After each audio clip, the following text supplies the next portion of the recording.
Miguel. Jane.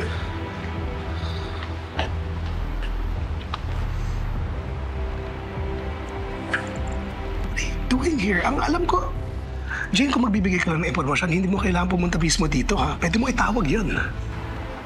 Pinaghihinalaan ka ba? So tingin mo, pagkatapos mo ako itulak, mag-iisip sila magkakampi tayo. Alam mo kung bakit ko kailangan gawin yun.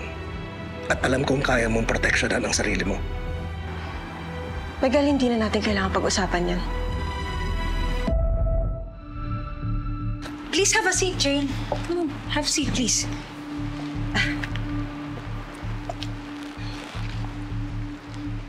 Nandito ako para sabihin sa inyo ng personal ang kondisyon ko. Bago ko sabihin lahat ng mga impormasyong kailangan nyo sa welcome ritual ng Alamid para kay Governor Uy. Kondisyon? Kung ano man yung mga pinaplano nyo. Kailangan walang madamay ng mga inosenteng tao. Walang mga inosente sa panahon ng tigmaan, Jane.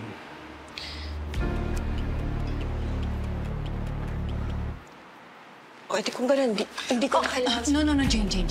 Have a seat down. Sit down, please. Walang problema sa Mimi. Ako na magagarantiya sa'yo na walang inosenteng madadamay. Di ba, Miguel?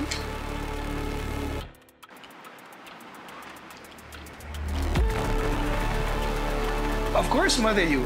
Kung ano man ang magiging desisyon nyo, yun ang susundin.